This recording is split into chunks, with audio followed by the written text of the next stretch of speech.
Hello everyone, welcome to Anubha study facts. आज हम बात कर रहे हैं गाइस पियाजे के जो संज्ञानात्मक विकास का सिद्धांत है उसके बारे में। हम आज सेकंड पार्ट लेकर आए हैं। फर्स्ट पार्ट में हमने क्या क्या बात कर ली थी? हमने बात करी थी पियाजे की स्टेजेस के बारे में। जो भी स्टेजेस उनके द्वारा दी गई है, 4 स्टेजेस दी गई थी पियाजे के द्वारा, और हमने पियाजे का क्या पढ़ा था? कॉग्निटिव डेवलपमेंट का सिद्धांत पढ़ा था। तो गाइस आज हम इसी को थोड़ा सा और एक्सटेंड करने वाले हैं, इनके बारे में और पढ़ेंगे कि इन्होंने क्या क्या चीजें और बताई थी। आज हम पढ़ेंगे एसिमुलेशन, एकोमोडेशन, एडेप्टेशन, और पियाजे के द्वारा ही कॉग्निटिव डेवलपमेंट का जो सिद्धांत है, संज्ञानात्मक विकास का जो सिद्धांत है वो तो दिया ही गया था, इसके साथ साथ मोरल डेवलपमेंट का प्रिंसिपल भी दिया गया था, मतलब नैतिक विकास का सिद्धांत भी दिया गया था। वीडियो पसंद आए तो प्लीज लाइक करना, शेयर करना। जो भी आपके फ्रेंड्स या family members CTET, MPTET, UPTET, KVS या फिर किसी भी अदर टीचिंग एग्जाम्स की प्रिपरेशन कर रहे हैं, तो अब हम शुरू करते हैं आज का सेशन। आज हम बात कर रहे हैं गाइस फैक्टर्स अफेक्टिंग। जो फैक्टर्स हैं वो अफेक्ट करते हैं, उनके बारे में हम बात करेंगे guys. Factor affecting the development, factor affecting the development, विकास को प्रभावित करने वाले कारक। अकॉर्डिंग टू पियाजे सबसे पहले है मैच्योरेशन, मतलब परिपक्वता। दूसरा है एक्सपीरियंस।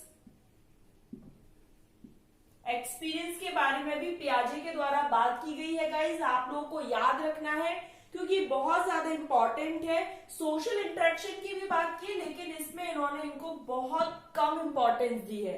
सोशल इंटरेक्शन की क्या है, इन्होंने बहुत कम इंपॉर्टेंस बताई है, लीस्ट इंपॉर्टेंस है, लेकिन फिर भी अपने ये जो फैक्टर्स हैं इसमें इन्होंने बात की है। मैच्योरेशन हो गया, एक्सपीरियंस हो गया, सोशल इंटरेक्शन हो गया और इक्विलिब्रेशन हो गया। अब हम एक एक करके इनको डिटेल में समझेंगे गाइस कि किस तरीके से कौन फंक्शन करता है। मैच्योरेशन है परिपक्वता। आपने देखा होगा हम बोलते हैं कि भाई बच्चा मैच्योर होता जा रहा है, धीरे धीरे परिपक्व होता जा रहा है, चीजों को समझने में उसकी जो कैपेसिटी है वो बिल्डअप होती जा रही है। मतलब जैसे हम कहते हैं ना कि भाई 5 साल के बच्चे को हम पियाजे नहीं पढ़ा सकते क्योंकि वो अभी मैच्योर नहीं है। उसके लिए क्या, अब A for apple, B for boy, मतलब इस तरीके से एक सीक्वेंस में चलेगी हर चीज। एक्सपीरियंस मतलब यहाँ पर हम समझ सकते हैं जो हमारी सराउंडिंग्स है, जो हमारा वातावरण है, उससे रिलेट करने की कोशिश की गई है।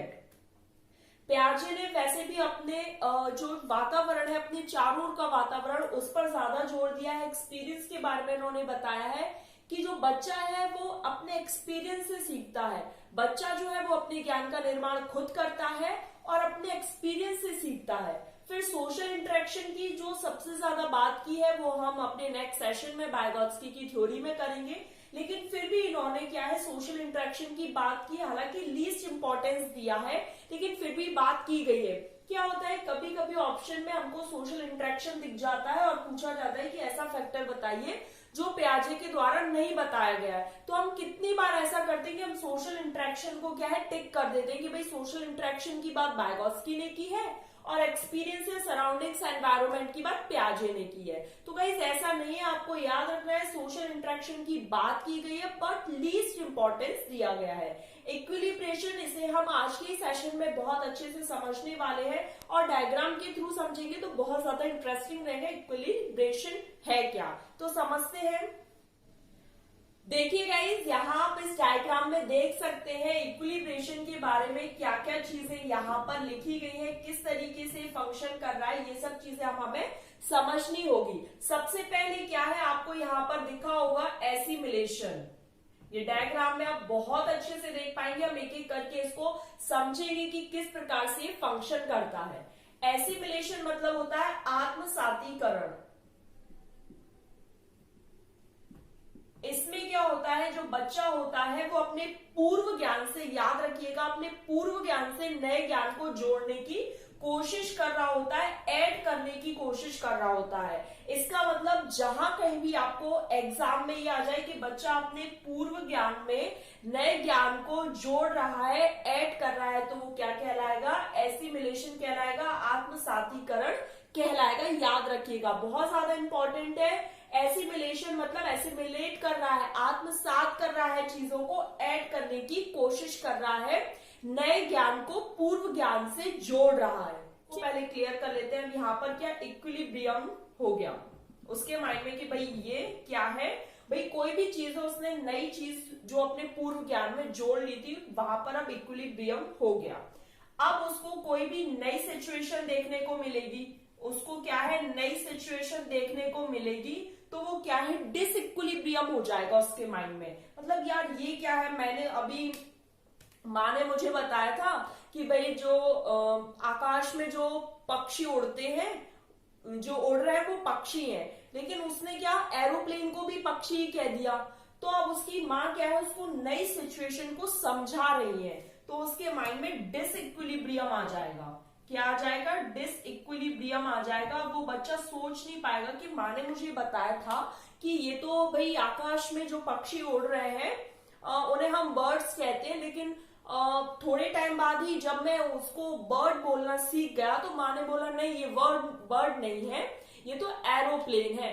तो यहाँ पर डिसइक्विलिब्रियम होगा और फिर बच्चा क्या करेगा, चीजों को एकोमोडेट करेगा, मतलब एकोमोडेशन होगा। अब देखिए गाइस डायग्राम में आप बहुत अच्छे से समझ जाएंगे। यहाँ सामने आपको डायग्राम दिख रहा है, एक बच्चा को माँ समझा रही है कि भाई ये जो आप देख रहे हो ये क्या है, ये एक बर्ड है, एक पक्षी है। तो उसने क्या करा, उस चीज को एसिमिलेट करा।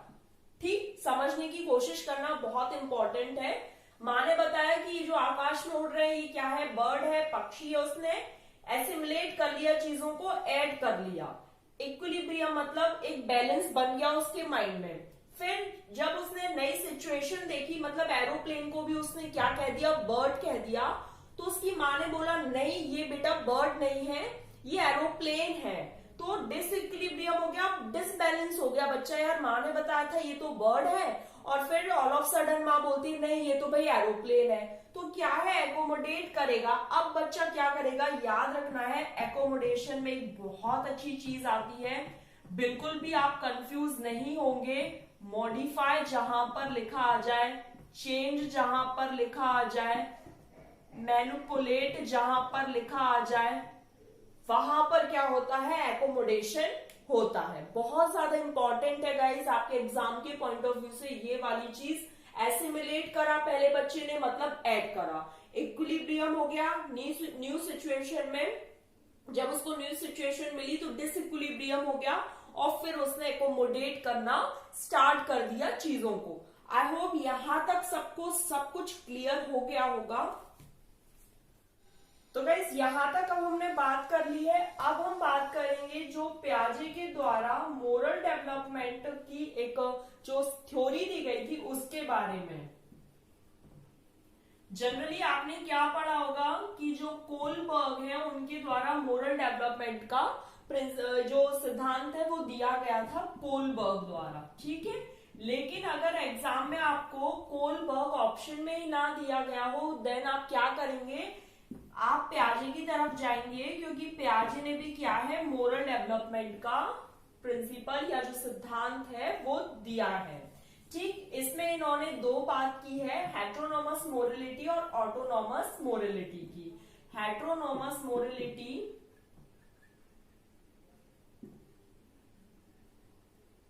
और क्या बात की है, ऑटोनोमस मोरलिटी। चलेंगे, हेट्रोनोमस मोरलिटी को क्या क्या कहा है, मोरल रियलिज्म, ठीक। और ये क्या है, एक्सटर्नल मोरलिटी होती है, मतलब बाहर से थोपी गई होती है। ये बच्चे की खुद की मोरलिटी नहीं है, बल्कि टीचर्स, पीयर्स या फिर किसी बड़े द्वारा या फिर पेरेंट्स द्वारा जो उस पर थोप दिया जाता है वो चीज है एक्सटर्नल मोरलिटी। ऑटोनोमस क्या होती है, मोरल रिलेटिविज्म कहा जाता है इसे। इसमें क्या होता है, जो बच्चे की मोरलिटी होती है वो खुद की होती है, मतलब इंटरनल मोरलिटी होती है।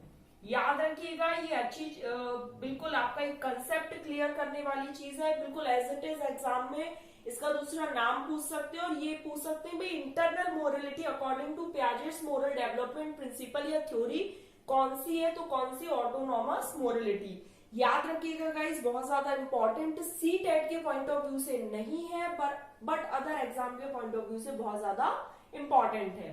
हर टर्म से परिचित होना है हमें, क्योंकि एग्जाम एग्जाम में कब क्या कैसे पूछ ले, हम हर तरफ से प्रिपेयर रहेंगे। कलेक्टिव मोनोलॉग क्या होता है, जैसे ये बच्चे हैं, ड्राइंग पे मत जाना गाइस, ये कुछ बच्चे हैं,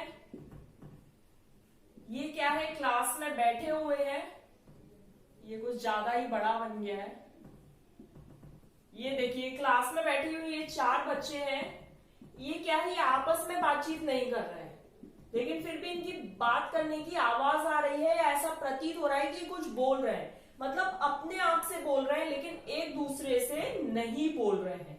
याद रखिएगा, अपने आप से बोलना कलेक्टिव मोनोलॉग होता है, मतलब आपस में चाहे कुछ रीडिंग कर रहे हो, कोई भी प्रॉब्लम को सॉल्व करने की कोशिश कर रहे हो, लेकिन ये आपस में बातचीत नहीं करते हैं, ये कलेक्टिव मोनोलॉग है।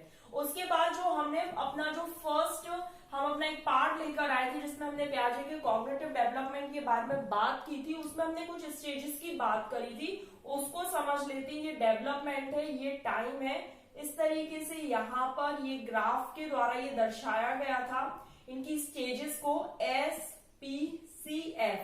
इसका एक निमोनिक हम ऐसे याद रख सकते हैं, सम पीपल कांट फोकस, कुछ लोग फोकस नहीं कर सकते।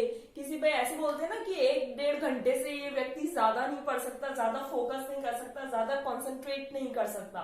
इस तरीके कुछ भी निमोनिक्स जो आपको ठीक लगे और आपको याद हो जाए, ये सेंसरी मोटर स्टेज है, संवेदीगामक अवस्था, प्री ऑपरेशनल पूर्व संक्रियात्मक अवस्था, कॉन्क्रीट ऑपरेशन मूर्त संक्रियात्मक अवस्था, फॉर्मल ऑपरेशनल औपचारिक संक्रियात्मक अवस्था। इन स्टेजेस को हमने पूरा डिस्कस कर दिया था। अगर आपने नहीं देखा है तो पार्ट 1 जो पियाजे की कॉग्निटिव डेवलपमेंट थ्योरी का है वो जरूर देख लीजिएगा, इंपॉर्टेंट है क्योंकि इसमें हमने चारों स्टेजेस की कैरेक्टरिस्टिक्स की बात की हुई थी। ठीक, तो गाइस आज का ये पियाजे का जो डेवलपमेंट है, कॉग्निटिव डेवलपमेंट, ये कंप्लीट हो चुका है। वीडियो पसंद आए तो प्लीज लाइक करना, अपने फ्रेंड्स, फैमिली मेंबर्स, जो भी लोग टीचिंग एग्जाम्स की तैयारी कर रहे हैं, चाहे सीटेट हो, एमपीटेट हो, यूपीटेट, केवीएस, जीट्रिपल कहीं भी, क्योंकि टीचिंग एग्जाम है तो मतलब चाइल्ड डेवलपमेंट एंड पेडागोजी से तो क्वेश्चंस आने ही हैं। तो अब आपको क्या करना है, इसको ज्यादा से ज्यादा शेयर करना है कि भाई शेयर करो ताकि लोगों को पता रहे कि यहाँ पर भी इस तरीके से प्रिपरेशन हो रही है। और चैनल पर पहली बार आए तो चैनल को सब्सक्राइब करें। Thanks for watching this video.